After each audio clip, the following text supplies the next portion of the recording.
Good evening and welcome to the news agenda. I'm Madhas Gopalakrishnan. Remember, viewers, Prime Minister Modi was observing an 11-day Anushtan in the lead-up to the Ram Temple consecration ceremony. During that period, he was participating in rituals which are deemed quite difficult.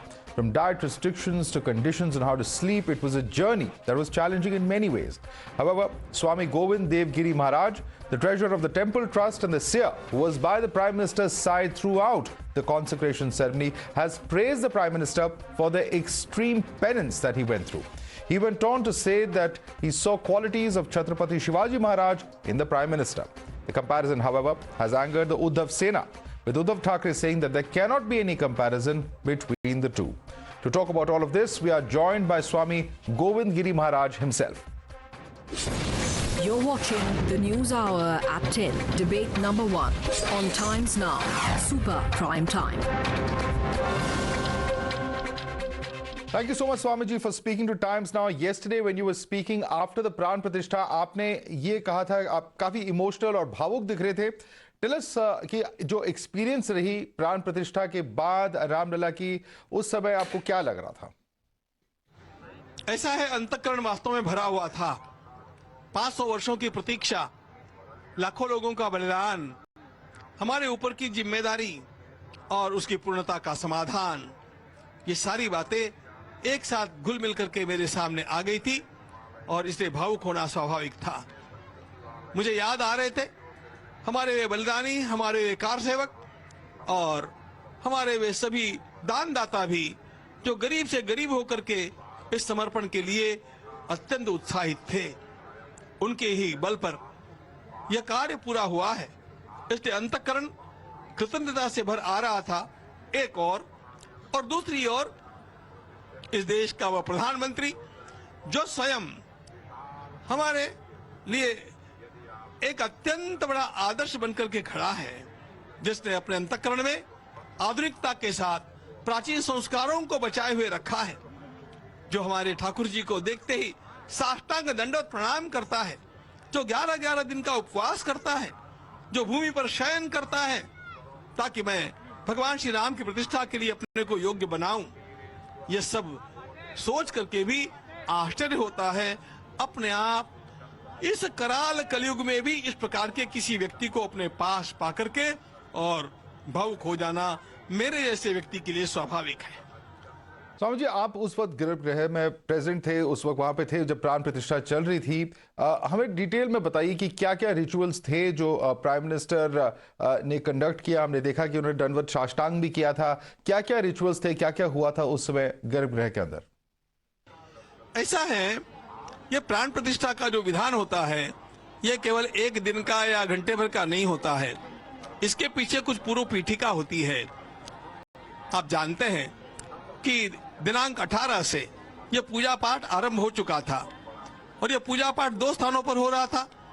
जहां पर यज्ञ मंडप था, वहां पर अनेक देवताओं का आवाहन, उनके अनेक प्रकार के मंत्रों का पाठ, जप, उनके लिए हवन यज्ञ चल रहा था. और इधर मंदिर में भगवान का भी विधि विधान हो रहा था. उनका अनेक द्रव्यों से स्नपन हो रहा था. उनका जलाधिवास, धान्याधिवास, उनका पुष्पाधिवास, फलाधिवास, शय्याधिवास आदि सभी अधिवास हो रहे थे. और इसमें सबसे महत्वपूर्ण बात ये थी कि जब दिनांक 21 को ठाकुर जी का स्नपन हुआ, उस स्नपन के साथ साथ कांची कामकोटि पीठ के जगद्गुरु शंकराचार्य महाराज, श्री विजेंद्र सरस्वती जी महाराज पधारे थे और उन्होंने भगवान के जो तत्वन्यास नाम का सबसे महत्वपूर्ण विधान होता है, वो अपने हाथों से संपादित किया. उन्होंने स्वयं भगवान को मंत्रोपदेश किया.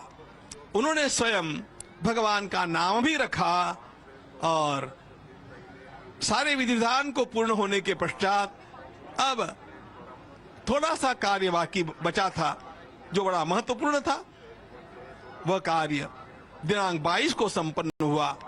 22 को पुनः प्रातः काल में देवताओं की पूजा, उसके पश्चात प्रधान प्रतिष्ठा का संकल्प, उसके पश्चात उस प्रधान प्रतिष्ठा के संकल्प के साथ साथ जो देव पूजन और करना होता है जो न्यासादिक करने होते हैं वो न्यास, और उसके पश्चात भगवान का वहां पर प्राण प्रतिष्ठा मंत्र का उद्घोष वह स्वयं मैंने प्रधानमंत्री जी के मुख से करवाया।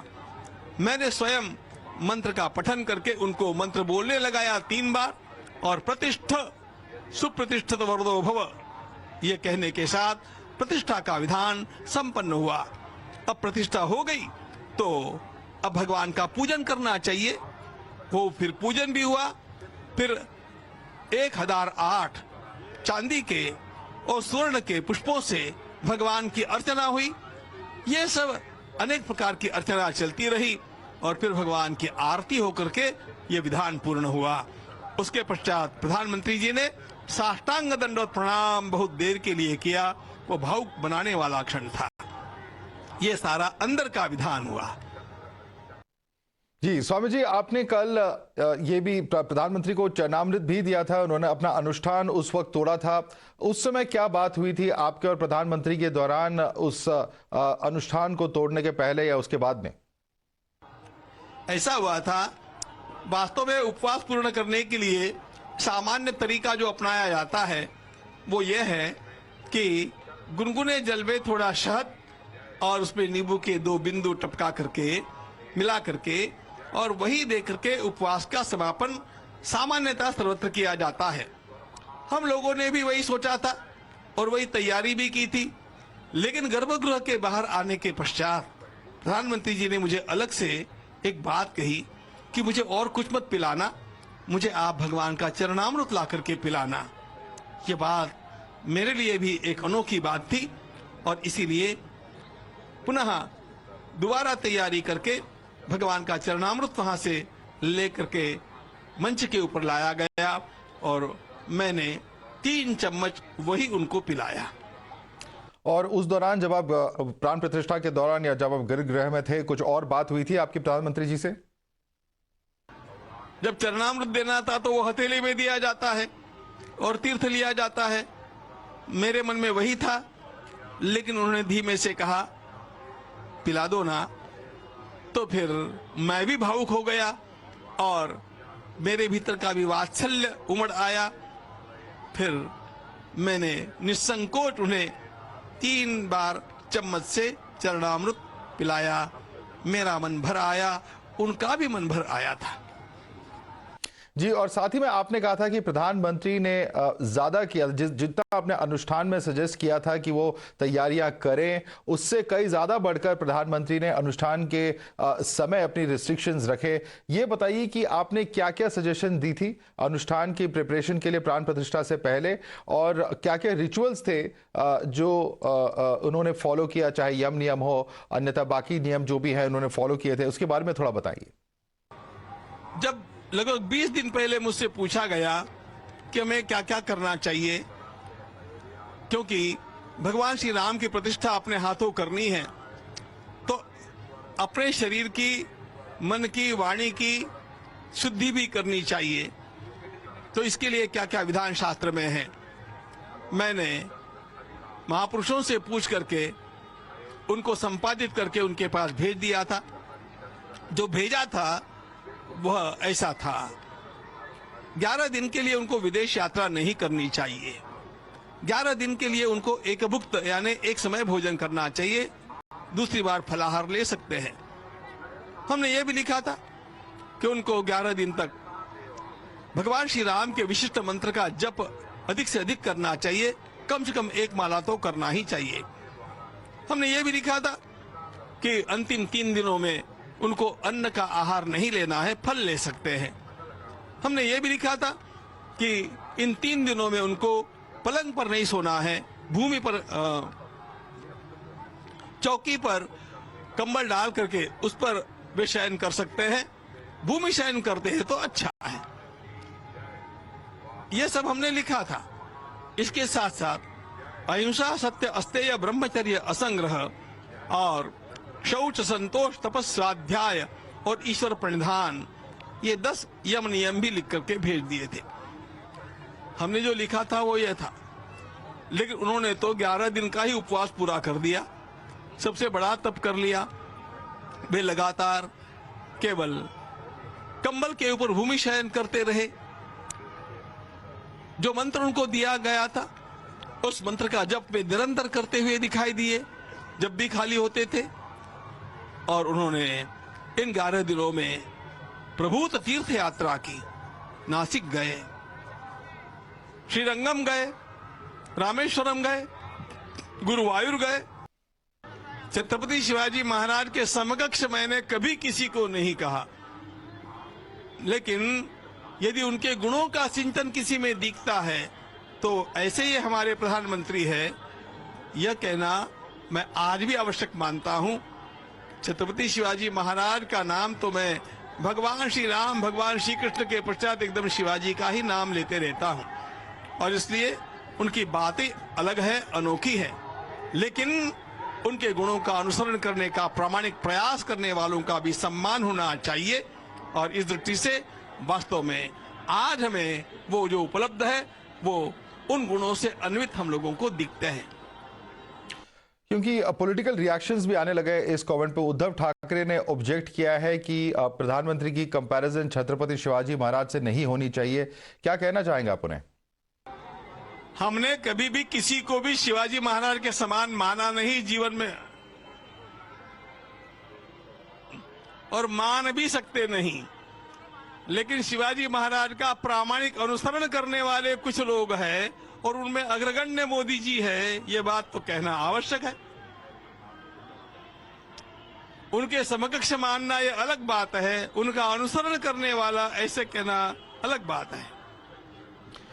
आपसे ये भी पूछना चाहूंगा कि क्या इन्फ्लुएंस होगा राम टेम्पल के अब जो स्थापना हुई है, प्राण प्रतिष्ठा हुई है एक ग्लोबल स्केल पे, क्योंकि जस्ट एक महीने बाद हम देखेंगे कि प्राण प्रतिष्ठा जो अयोध्या में हुई है, आबू धाबी में एक बैप्स की हिंदू टेम्पल पे भी इनॉग्रेशन होगी। क्या आप इसे सनातन धर्म और हिंदू धर्म के एक नए एडवेंट के रूप में देख रहे हैं ग्लोबल स्तर पर?